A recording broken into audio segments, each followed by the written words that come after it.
One of the areas that I have real concern about, just because I hear about it so often, and it wasn't an issue when I was growing up, is a lot of young guys in particular approach me because they're watching a lot of really intense pornography. And then, another thing is happening. Guys are getting all this arousal from watching other people have sex.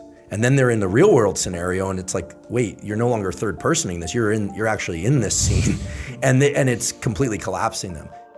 We have to take a step back. And now knowing what we know about testosterone and dopamine and all these things and ask, what is pornography doing to the brain? People vary, but it should come as no surprise that a lot of these people have trouble with romantic interactions when they do happen. Their brain isn't conditioned to respond to those with no judgment whatsoever, right? I'm not here to, it's not a moral thing. I'm just talking about what I do is I look at things through the lens of biology. Pornography, it creates a strong dopamine rush. These are very primitive pathways that in some ways can overwhelm the dopamine system. Dopamine, it is a non-infinite yet renewable resource. What do I mean by that?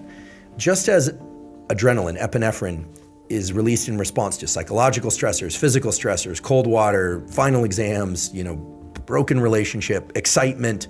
These are generic molecules, right? They're used to create activation states in the body. Dopamine is the molecule of motivation, pursuit, and desire.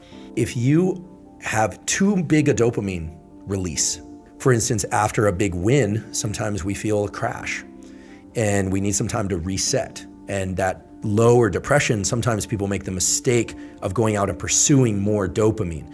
We all should guard our dopamine peaks very carefully. A little bit goes a long way, a lot goes even further, but it also takes you down deeper afterwards. This is the basis of addiction. And there's an additional issue with pornography, which is not often discussed, which is that, remember, guys in particular, the brain is a learning prediction machine. And if your brain learns to be aroused by watching other people have sex, it is not necessarily going to carry over to the ability to get aroused when you're one-on-one with somebody else.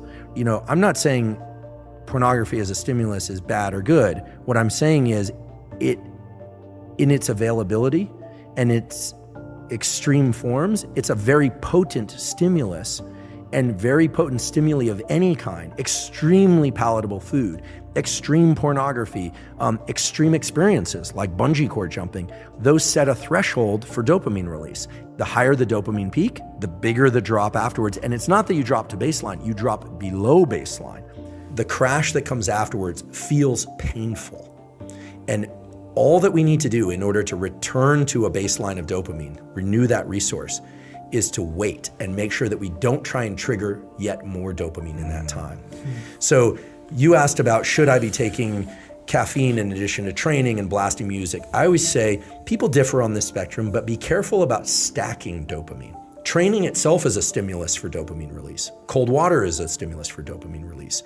But if you start doing training, cold water, listening to your favorite music, plus you're taking, let's say, some stimulant.